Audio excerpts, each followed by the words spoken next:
Ladies and gentlemen, welcome back to another episode. I'm yours truly, Marcus, here with a recap show to go over the Indianapolis Colts heading up to New Jersey to take on the New York Jets. And it was a fun game to watch. It was a good feeling. I'm pretty sure my co-host is in good spirits as well. We're going to get his thoughts. But the Colts wind up winning this game 28-27. Richardson came in and wheeled and dealed. But before we get into that and share our thoughts, I got to let you guys know I'm not here by myself. I got my co-host Landon with me. Landon, how we doing? Doing great, man. We're doing great. Look, this is the episode we've been waiting for all season, right? Like this is the one. And now we get to actually talk about positive stuff, something good happening. And I can't wait. I'm doing extremely well. Super excited to get into this show today. Absolutely, man. It's a great feeling to have, man. Colts fans have been waiting for this moment, of course. We've been through a lot this season, and to have a performance like this from a guy that we drafted at the quarterback position is a great feeling. I also, before this pod goes out, I'm pretty sure it's going to be uploaded after this. We got to wish our guy, Colts Film Room, a happy birthday. His birthday's tomorrow, so he couldn't be here. So we're going to wish him a happy birthday now in advance before this pod goes out, whenever you guys are listening to. So happy birthday, Colts Film Room. And let's go ahead and jump into this game. So, of course, like I said, the Colts wind up winning this game 28-27. They're now 5-6. They got another tough one ahead of them. But this was overall, I feel like a good performance and a sigh of relief. The Colts wind up winning this game. Anthony Richardson, 272 yards, 2 rushing touchdowns, and 1 passing touchdown. Both of the rushing touchdowns are just brute strength.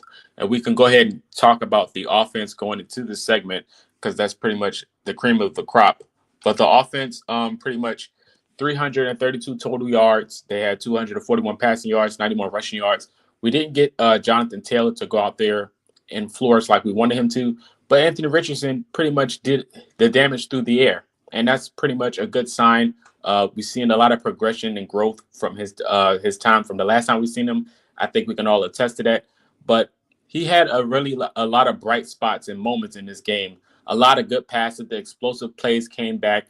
The things that we missed the most when Joe Flacco was there. But we kind of knew that when Richardson came back. We mentioned on the preview show last week that we're going to get explosive plays, and we don't want the game to be boring. We want it to be exciting as possible. And I feel like from the beginning to the end, the game was exciting whenever Richardson hit the field. But Landon, let me get your thoughts on how Anthony Richardson performed against the Jets. Yeah, well, this is so like obviously this isn't the first win that we're talking about, right? But this win feels Right. different. This is different. Because like you said, the performance of the quarterback, and this is to me what this fan base needed. This is what we needed, like as people that cover the team. And that's just something that gives us a little hope moving forward. Like the Colts, they would win games, but Richardson, still wouldn't play all that well. You would have the low completion percentage and the turnovers, and they were just barely scraping by. And granted, I mean, they barely scraped by at this one. They only won by 1 point. But it feels like a turning point, which of course it's still too early really to say that, but this feels different, right? It feels like maybe things worked out the way they were supposed to as far as the last couple weeks have gone. Um, and he just looked so much calmer back there. He looked in control. He looked like he knew where he was going pre-snap. He was reading the defense well. He wasn't second guessing himself, which has been really a big part of the inaccuracy and all that. Is he was getting to the right reads, but he wasn't trusting his eyes, and his eyes would get there, but his feet were all kind of just real happy. He was real, jumpy. Like he just wasn't calm and settled in and with what he was seeing. And I don't know if it, directly. I mean, of course, the Colts will come out and they'll say that the benching was the reason why, but we don't know. But it's hard to argue whenever they're talking about how his preparation has changed and how he's been so much more prepared as far as going through, you know, getting there at 5:30 a.m., going through the offensive line meetings, being a little bit more intense as far as his preparation goes. And then this game happens immediately after that. And I thought the preparation showed because it felt like he was just trusting what he was seeing and he was just letting the ball rip. And his feet work, footwork, blah, blah, blah. His footwork was so much calmer. His base looked incredible. The throws were accurate. They were on time. He was allowing his playmakers to make plays.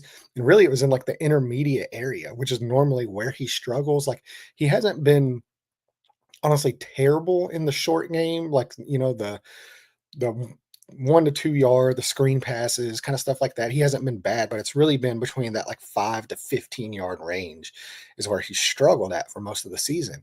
And he was damn near perfect in that range this week. I mean, and like these balls were, I mean, they were right up on the receiver's face to where they could catch it, turn up field, make plays in yards after catch situations. And then you just see what it looked like. This was kind of very reminiscent to like the Rams game last year a little bit, except I think this is a little bit better than the Rams game, obviously. But this is now multiple occasions where the Colts feel like they're bordering on the brink of being the game getting out of hand and getting away from them. And like in this game, they got down 8 points. It was fourth quarter, late in the game. He had 2 drives that put them in game-winning scenarios and actually ended up they won the game.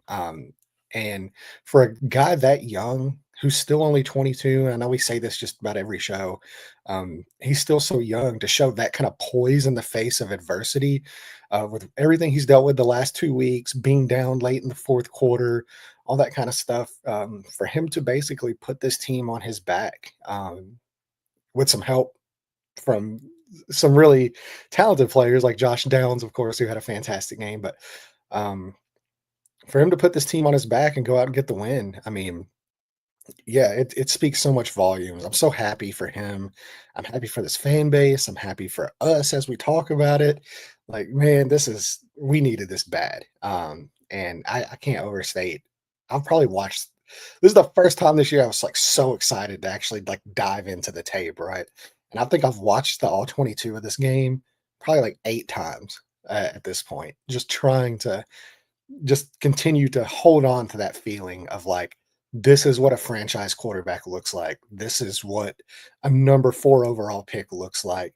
And if they can find a way to bottle this and continue moving forward, and I mean, they got a tough, it's going to be tough next week, because I don't know if everybody's paid attention around the league, what the Lions have been doing the last month, but oof, yeah, it's going to be a tough. But if they can find a way to take this performance and bottle it, because now you've seen that he can do it at a high level. You've seen that he can be a franchise caliber quarterback that can put you on his back and take you to wins in this league. Now it's about finding out how to do that consistently week to week. And I think moving forward, if they can find a way to get this consistently over the next 6 weeks of the season, I think it's wheels up in 2025. I think you got to be feeling really good about the direction he's heading in if this performance continues on the rest of the year. This can't be a one-off thing. Like if this is a one performance and then and really like next week, I'm not going to hold against him too much just because sheesh, like he's running into a buzzsaw. But if that schedule really lightens up after that, outside of Denver, I mean, you still got Tennessee, you've got Jacksonville, you've got the Giants. Like all these teams are just like fledgling right now. Um, and if he can continue this performance against those teams, and really, I mean, if he comes out and looks like this next week too, like you got to be like on cloud 9 against the Lions or against Denver, who's got one of the better defenses in the league as well. Um, if he can just take this momentum and keep pushing forward and not let it regress back to what it was early in the season. And a lot of that's going to be on him. A lot of it's going to be on the coaching staff, which we'll get into here in a minute. But man, like it's so exciting. And I'm so happy for him to have this performance after what he's dealt with the last, 3 weeks, a month or so. Absolutely agree, man. Like we already know, like the situation that he had in front of him, it could take a toll mentally. Anybody can agree to that. And the way he went out there and performed, this is probably the biggest game of his career so far. And you noticed like it clicked. I think he started to figure it out, and the game started to slow down just a little bit. He played with urgency, and the whole team did. And that was one important thing going into this game is that no matter how much they went down, they played with urgency. They knew the situation, they kept their composure, and figured it out. And the second rushing touchdown, I don't know if anyone noticed, but like before the play came up, Anthony Richardson did like this crazy laugh because he knew he was about to run in and score. And then after that, he wound up chucking the defender going to the end zone. I was like, this dude is on a different level, man. He was locked in. He was so locked in. Man, he like those two touchdown runs. I felt so bad for those DBs, man. And like that's another thing about like the learning process, right? Because how many times have we seen him run into like those type of situations where he just kind of pulls up at the last second and takes a big shot, then he gets injured and he's out of the game. In a weird way, something like that I've always heard is it's a lot easier to take punishment when you're the one delivering the punishment. Um, and boy, did he ever deliver the punishment this week. So those are shots, that you don't necessarily want your quarterback to take, right? But if you're going to take them when you're going into the end zone. Take them when you're scoring touchdowns. Like that's kind of like whenever it's you're on your own 30-yard line and it's third and 15 and you're getting 8 yards. Like, yeah, don't take those shots. Like that's part of the learning experience of learning when that matters and when it doesn't. And I think in both of those situations, they had to have the score. And he put the team on his back. He delivered some crazy punishment on those DBs. And got up, was flexing, was high. You could tell, like, didn't bother him at all. He withstood those type of hits. Now we don't want that every single week, but I mean, that seems like it was a learning process because we've seen it now multiple. We saw it last year in the Houston game where he's going into the end zone, kind of pulled up a little bit, took a big shot, knocked him out of the game with a concussion. Even earlier this year, we kind of saw it a little bit where he, it was just a third down play. He was going to get it, and he did get the third down, or he got the first down on it, but he just took an unnecessary shot there to his hip. It knocked him out for the rest of the game. This was different, right? It seemed like he's learned a little bit on when it's time to deliver it and when it's time to throw it away. We saw, a few different throwaways this game where instead of just trying to make a play and make a bad play worse, he just threw the ball away and you live to see another down.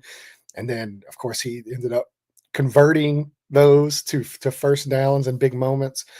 There's still a little bit to work on, offensive wise for sure, but I don't think you can really sit there outside of the fumble, which I'm not even going to put completely on him. Like you gotta have ball security, but that was a tough spot. It was a tough play, and we'll get into some of the other parts of the game. But yeah, it's just awesome. It was an awesome game from him. He's Yeah, the he's the throw. reason they won. Like I put that out there, is like the whole reason the Colts won this game is because they had Anthony Richardson and the other team didn't have Anthony Richardson, and that was the difference in this ball game. Huge difference, man. Um, you mentioned the throwaways, which is a sign of growth as well that we're not used to seeing. And another thing is like the control of his body. The one play when the guy was literally just leaning on him and he was able to extend his arm and still make the completion. It shows like he has the intangibles to do everything that you would want out of a quarterback. And you've seen the growth. Like I said, he threw the ball away a few times. He felt like he could make that pass on his way under the ground, and he still made the pass. Like he's just unreal talent. It's really unreal. He has the strength.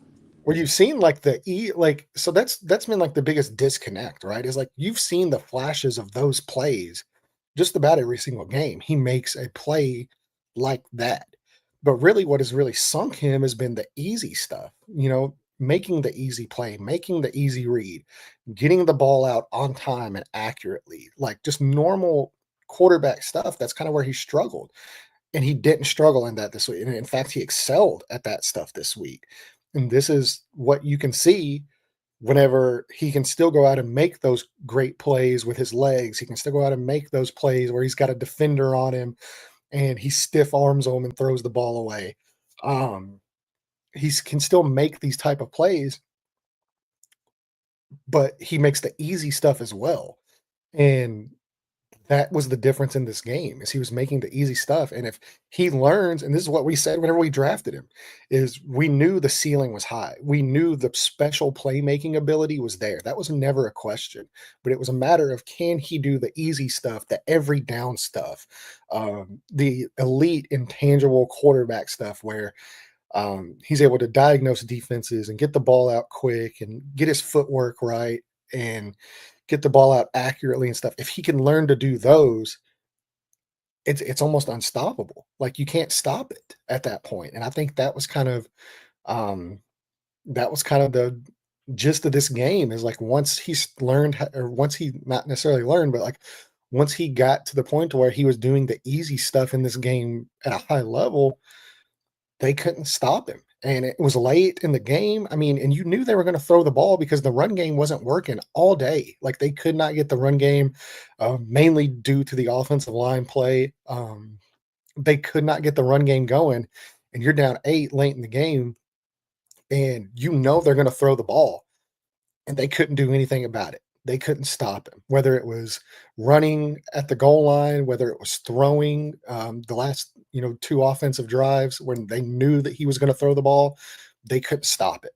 And that's when you know that you have a special talent. And if he can just get this, but like I said, bottle it up and get it to where it's at a consistent level week in and week out, then yeah, you've got something special at the quarterback position. This is what we needed to see move forward because this year has been so tough on whether or not like he can be a franchise quarterback, and not even just a franchise quarterback, whether he can just be a backup quarterback, like just play in this league.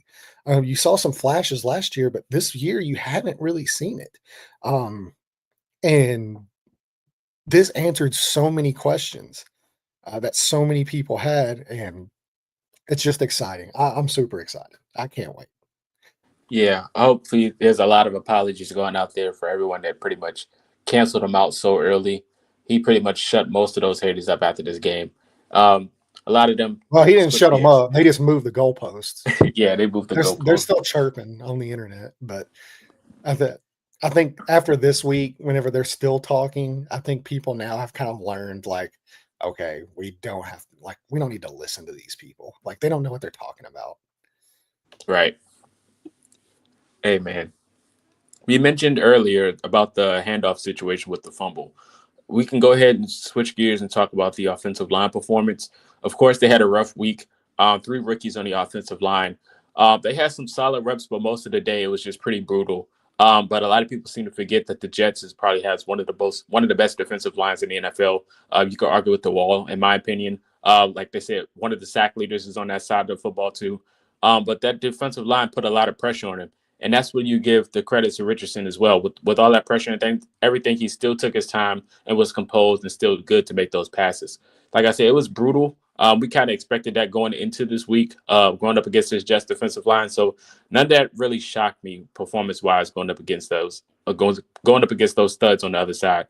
But what was your thoughts about the offensive line for the Colts struggles? Yeah, I mean, like there were definitely struggles.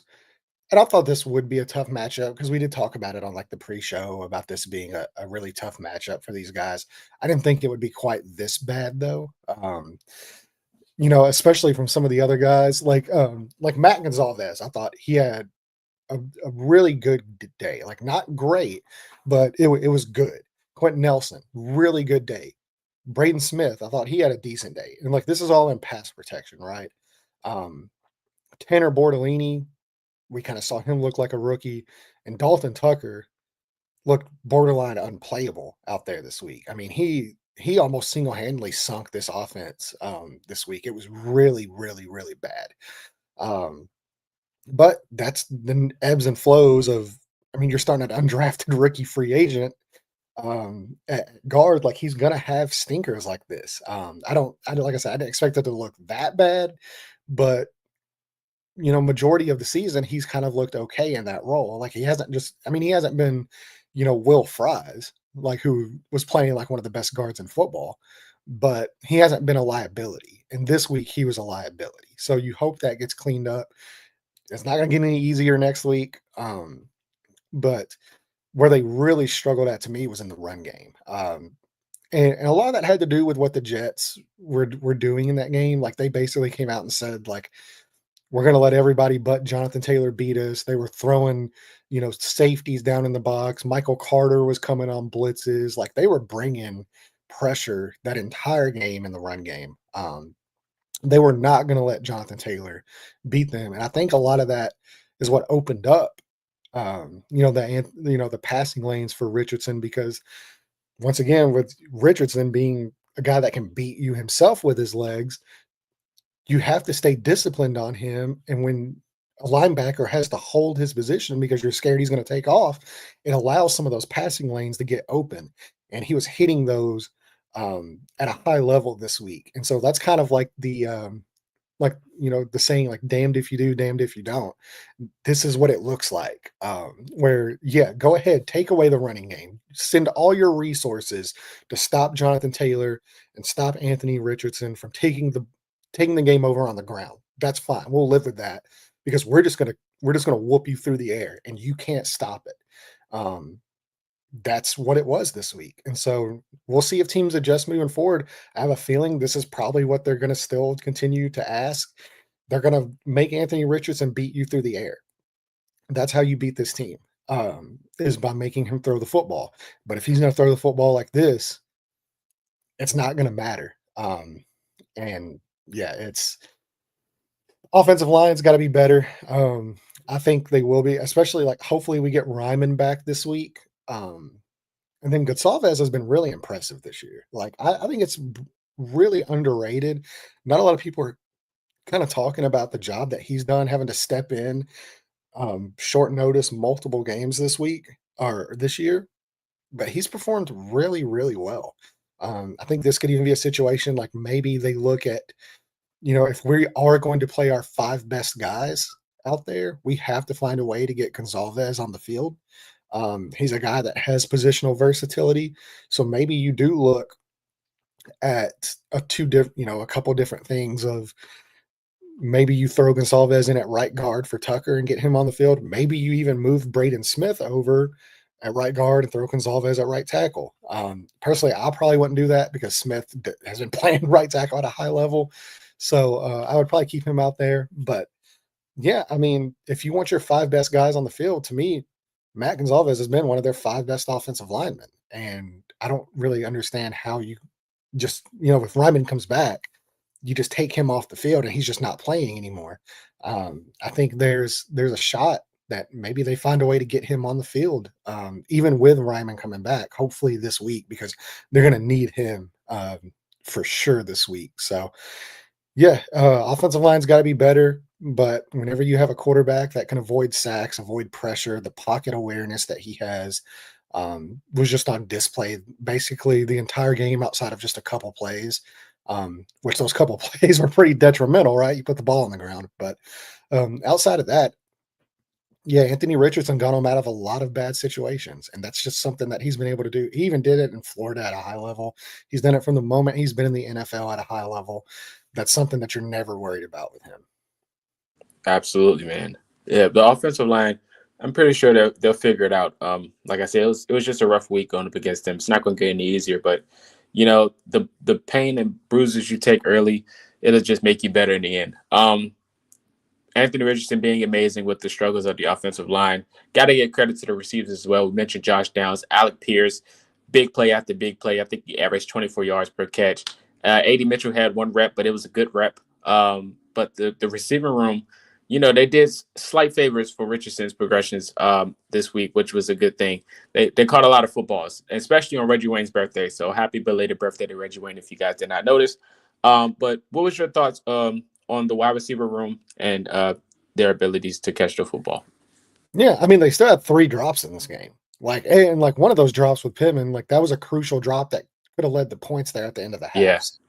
I think Pittman didn't have his strongest game once again, which we don't know if it's still dealing with the injury or whatnot.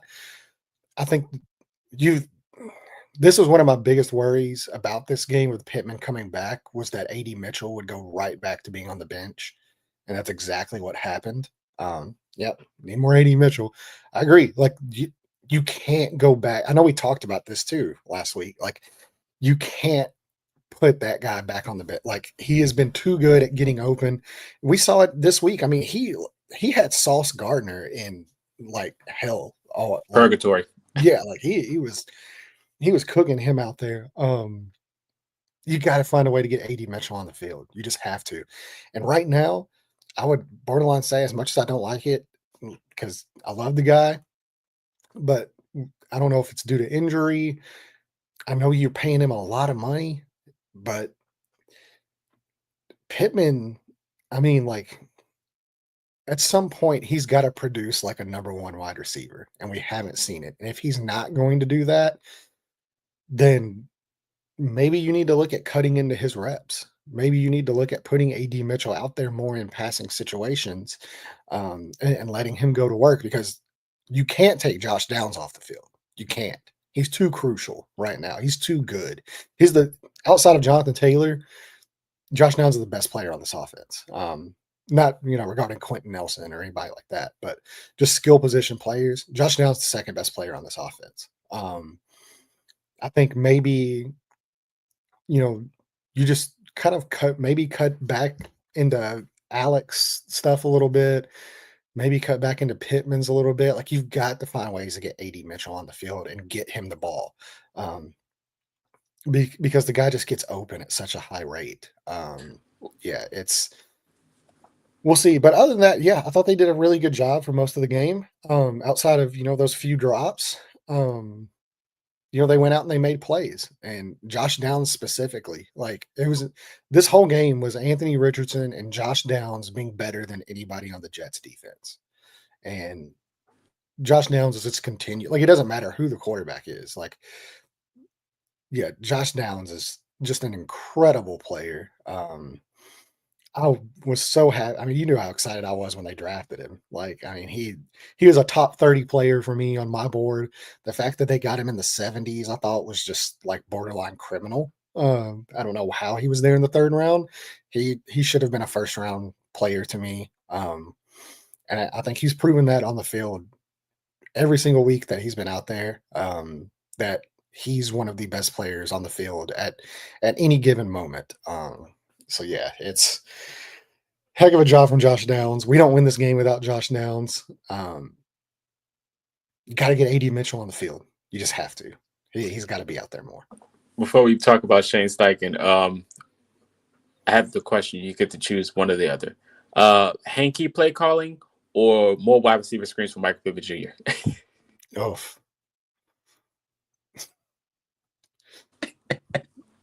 Neither. Probably wide receiver screen, honestly, just because it's like there's like less of a chance that go, like, the worst case scenario in that is maybe it's like a lateral and Pittman drops the ball and it's a fumble and stuff like that, or he just gets stopped for no gain like he did Last week. Yeah, like he did this week. But there's not like a real high turnover chance on wide receiver screens. It's usually just doesn't work and doesn't go anywhere, and then you're getting yourself into third and long or whatever situations. But yeah, preferably neither, honestly. Yeah, Shane Steichen drew up a good game plan this week. Hopefully that quiets the haters as well, even though they're going to still be on the fire everybody train. I've seen a few glimpses on Twitter. I was off Twitter half the day, but most of the times I did see they're still on the fire everybody train. But Shane Steichen, he drew up a good game plan this week, as he does usually. It's just about execution, but a lot of people don't understand that. But what was your thoughts on Shane Steichen's coaching this week?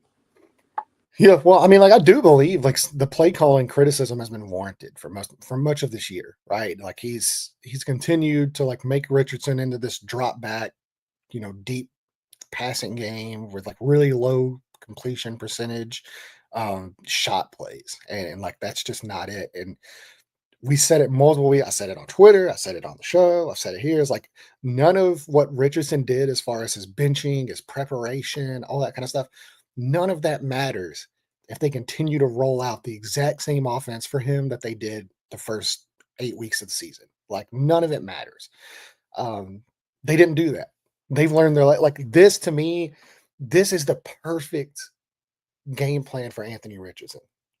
This is what we've been asking for. This was early 2023 Anthony Richardson, Shane Steichen. This is what it looked like early last year. Not quite to this level, but this is what the offense was looking like when Richardson was out there and he was healthy and he was making plays and showing so much promise. They were giving him easier plays, giving him more crossers, giving him more mesh concepts where he can hit guys like AD Mitchell or Alec Pierce, Josh Downs, those type of guys, and they can make plays after the catch. The dig routes to Pittman, at the 15-yard mark, like he's hit those pretty well in his career. They kind of got away from that stuff. And they really got away from running him. And I think that closed so much of your offensive playbook. And I don't know if it was whether you were scared of the injury bug or you were scared of him turning the ball over or not.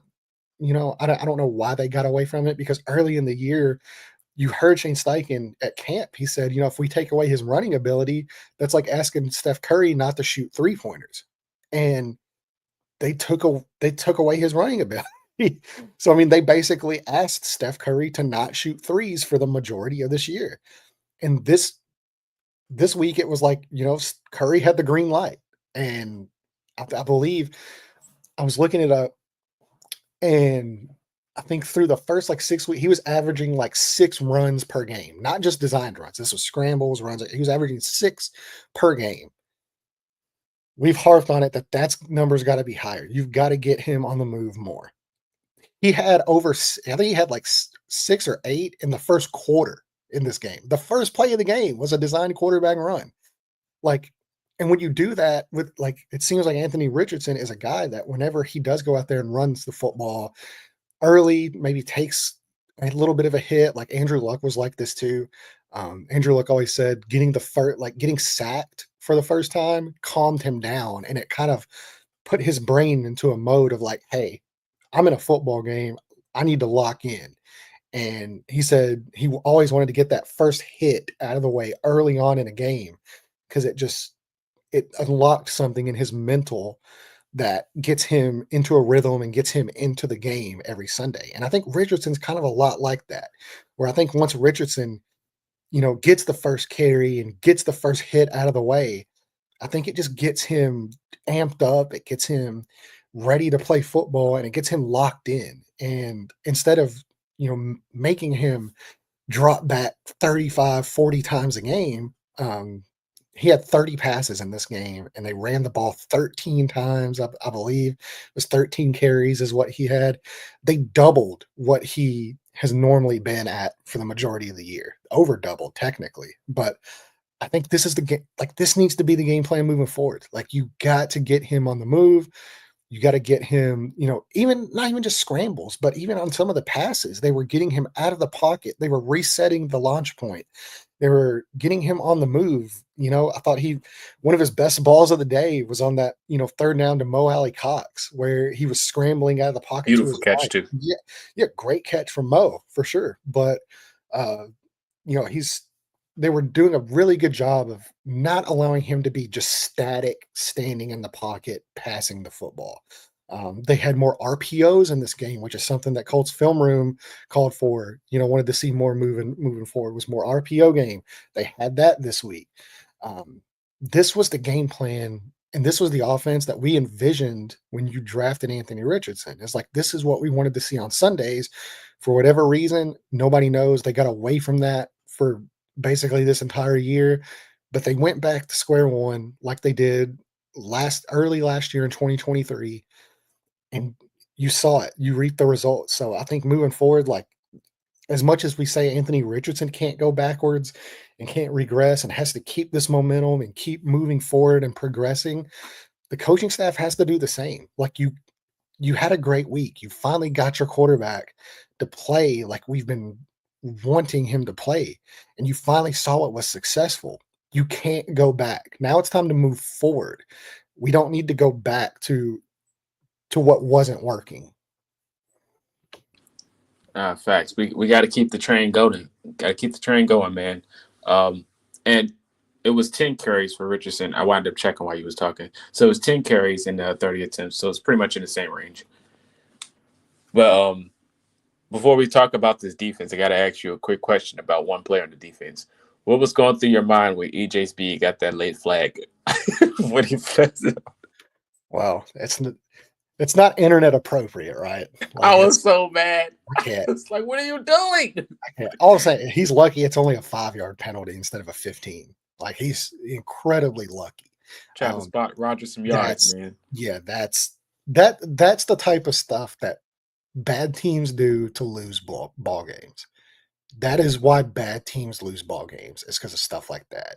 And I thought, like, when it happened, I was like, if you want to preach accountability and you want to do all that kind of stuff, if that play cost them, if that stupid mistake, it's just stupid. If that cost them the ball game, he's not playing next week. He's not dressing next week. Grant Stewart's out there. I'm not playing EJ Speed. I ain't mad at Grant Stewart either. But man, like, yeah, I can't say what exactly I said whenever it happened because I'll get banned. I'll get kicked off of Twitter or YouTube or wherever we're at. But the show will definitely get demonetized. But yeah, I was not thrilled with it. It was stupid. Hopefully he learns from it moving forward and doesn't happen again. Yeah. Yeah, I don't know what the whole thought process was. Maybe he was trying to get a quick breather or something like that. But yeah, he knows better. Yeah, like, he's a smart kid. Like he's not stupid. The play was stupid. He's not stupid. So we'll see. That gets for sure. We still love you, EJ, but don't do that again. Don't scare us like that. Don't do that again. Don't ever give Rodgers time like that. Sheesh. But the Colts defense, they had their ups and downs as well, roller coaster. But they wind up holding their composure at the end and wind up, sealing the game with that sack. But the defense, I think, overall had a good performance day. They held the Jets to 253 total yards, 91 rushing yards, 162 passing yards. Like I said, it's Rodgers and Adams. Those guys, they got playmakers on that team. I mentioned this on Twitter, too. I said, playmakers going to find a way to execute, make plays regardless of the situation. No matter what the record looks like, we mentioned that in the preview show as well. Despite the records, they still got a lot of talented players on that side of the ball. They did the best they could, but when it mattered the most at the end of the game and getting the stop, they wind up doing that. Got to give a shout out to Kwity Paye. I think he had an amazing game. Happy birthday. Today's his birthday as well. Latu got him a sack as well. The defensive line, they were wreaking havoc as we expected them to do. It could have been a better performance, but I think overall in general, I think they had a pretty decent day for the defensive line. The secondary, Jalen Jones had another amazing week. This guy is on a tear right now. Like I mentioned him early in the year, and I said I'm growing my fandom, becoming a fan of this guy. But he had an amazing game against Rodgers. Absolutely amazing. What was your thoughts on the defensive performance? Yeah, well, I mean, like it to me, like it wasn't particular. Like early on, right? Like the first 4 or 5 series, like it was great. Like they were playing really good. They were flying around. They were playing with intensity. They were attacking. They were aggressive. And then for whatever reason, I mean, they got outscored up until from the middle, I guess, middle of the second quarter until maybe even the start of the fourth quarter. They were outscored. Yes, late the second to the fourth. 3. Yeah, 24-3. It's like they just lost whatever edge they had. They weren't playing with as much intensity. They weren't tackling particularly well. Like Breece Hall got loose multiple times. Kenny Moore, I thought this was one of his worst performances of the season. Not his worst, but he's only had 2 bad games all year. This was one of the 2. He didn't play particularly well. I know he got banged up there, so I don't know if maybe that played a role into it. Sam Womack, he got caught sleeping a little bit. This was probably his worst game, this season. Jalen Jones, though, held it down. He played great. I thought Nick Cross had a really strong game as well.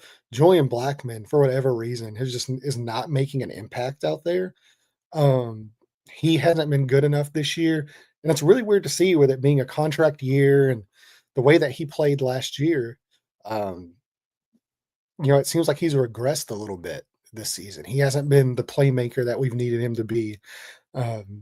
So we'll see. Hopefully that changes moving forward. I mean, he's in a contract year. He's still got 6 weeks, to prove that he's worth a big long time deal. Um, Defensive line, I thought majority of the day was decent. I thought they were good as far like I thought Quiddy had a strong day. I thought Latu had a really strong day. Um, Grover had a few plays in there that were good. Taven Bryan actually had a decent day. They really, really, really keyed in on DeForest Buckner in this game. Like they did not want to let him wreck the game. And I think that was part of the reason why his day was a little bit quiet, is just because they weren't willing to let DeForest Buckner the same way with like the offense, right? Where they're like, okay, Jonathan Taylor's not going to beat us. It's going to have to be somebody else. Anthony Richardson and Josh Downs obliged. They beat them. Same way on defense, as they said, we're not going to let DeForest Buckner beat us in this game. Anybody else wants to try, go ahead. But we are not letting 99 take this game over. They put so much of their resources into slowing him down. Kwity Paye and Latu and Jalen Jones, they obliged.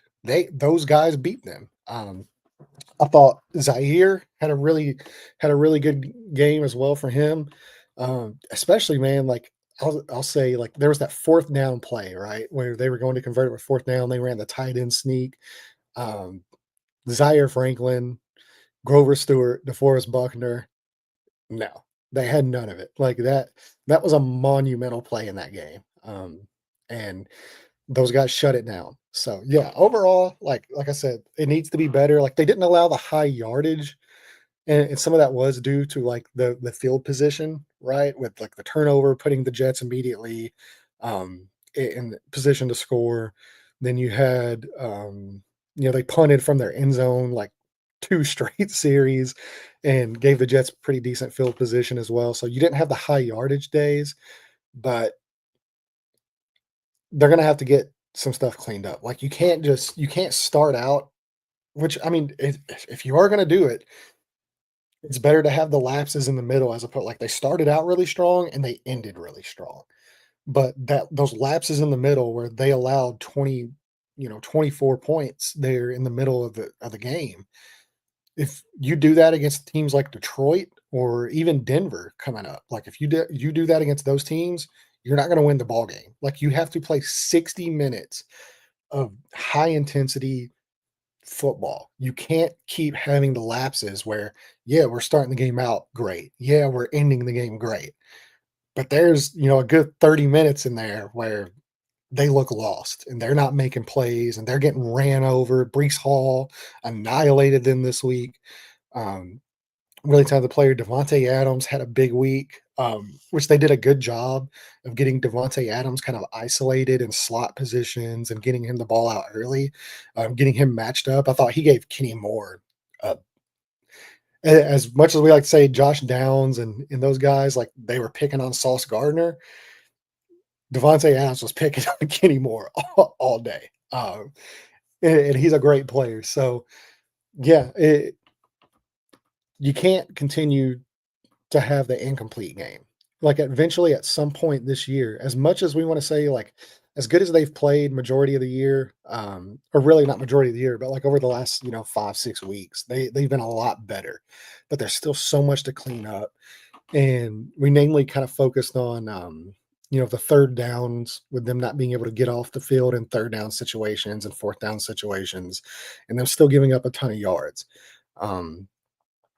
I thought that came back to bite them quite a bit this week. They still gave up quite a few third downs. I don't know what exactly. I'd have to look up the stats, but it seems like early on they were doing a great job, and at the middle of that game, it's like they just couldn't get the Jets off the field no matter what.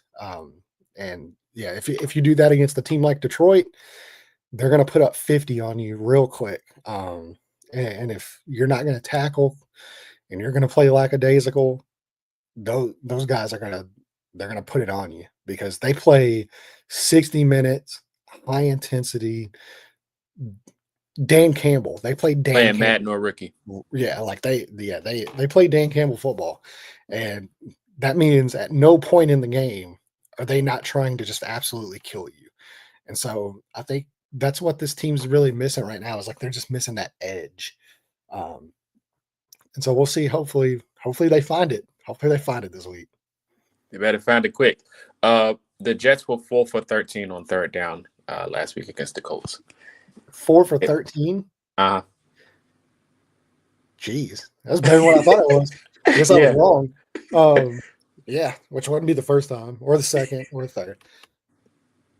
I'm guessing the majority of those 4 conversions came in the middle of the game. Yeah, exactly. Like I said, I know early on, there were like 4 or 5 straight series where they were flying around and like, man, they were on it late in the game. I thought they did a phenomenal job as well. So yeah, I'm guessing those 4 conversions happened in the middle of the game. And it's really not even just third downs. I mean, like they were converting on first downs and second downs and stuff like that. But yeah, you got to find a way to be better. You got to find a way to do it for 60 minutes. Like they have these spurts where they go on these spurts and just play lockdown defense. But there's always at some point in the game. Normally it's at the end of the game, right? When they let off the gas, right? Yeah, normally it's at the end of the game. Like you said, they let off the gas and they start allowing these teams to get back into the football game, and they start allowing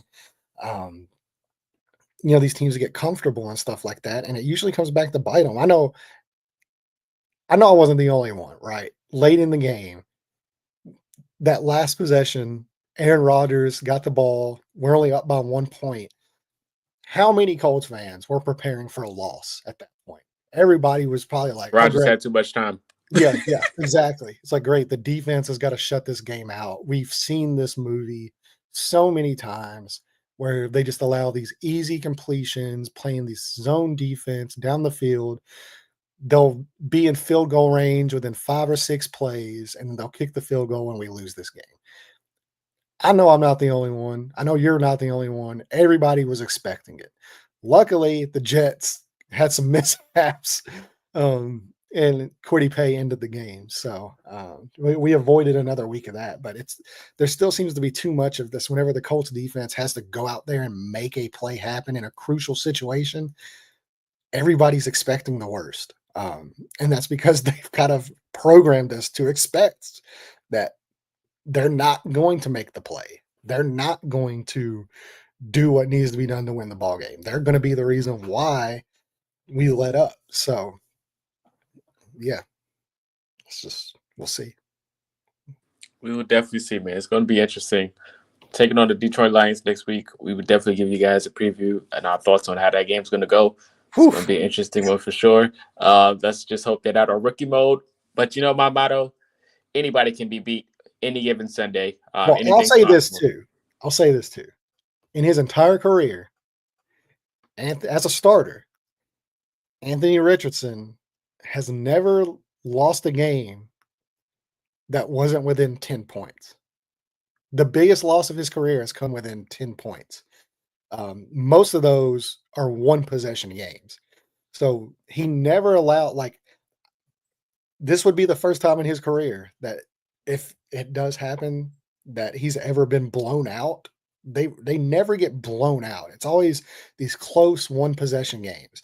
So I think everybody's sitting there thinking, oh man, like Detroit Lions, it's going to be 50-14 or something like that.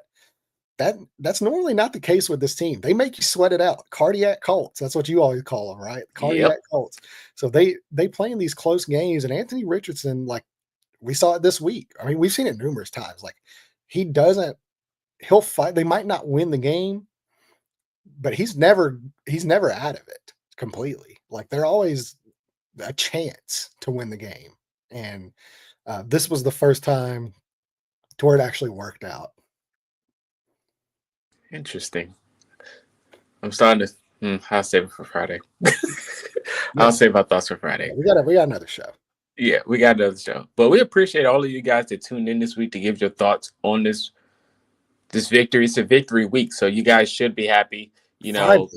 Finally a victory week. It's been 3 weeks since we had this moment. It's been a long time coming. We actually did it. So we're going to thank Anthony Richardson. It's the first victory week of the year where you feel good about it. Right. It's not a win with a cloud hanging over things. There's so many positives. We won, but Richardson played bad, or Taylor got hurt, or Buckner got hurt, or something happened, during the win to where we're still having to talk in a negative manner about something bad that's happening even after a win, because that sucks, dude. I hate it. This is the first week to where it's like it's a victory week, but the vibes are like immaculate right now. Like Oh we yeah. feel so good after that game. This is what, like I said, this is what we needed. This is what this fan base needed. This is what this team needed. This is what Anthony Richardson needed. This week was so needed for so many people. And to see the majority, I'd say 99.9% of people on the internet, whether it's, you follow us on Facebook or Twitter or Instagram or YouTube. I've seen, other content creators. I actually did a video with Derek over at Bring the Juice. I think it was a couple days ago. It might have been Monday. Or well, yesterday was Monday. So it might have been Sunday night, actually. But this has been the first week, I think, where majority of everybody is really excited, and that's awesome to see. Love it, man. Um, Shout out to Kenny Yeboah, man. His first touchdown against the Colts, unfortunately, last week. And that was on Samuel Womack III, but he got his first touchdown in the NFL, which was, I smiled when he scored. So it is what it is at the end of the day. But we'll be back next week. The Colts take on the Lions. It's going to be interesting. Follow us on all platforms. We appreciate the 320 people that joined us today. If you guys could not see the podcast, but you're hearing it on Spotify and such, Landon was smiling the whole time. I just had to let you guys know that. But that is Landon. This is Marcus. And until next time, we will see you guys. Go Colts. Stay safe and enjoy the rest of your week.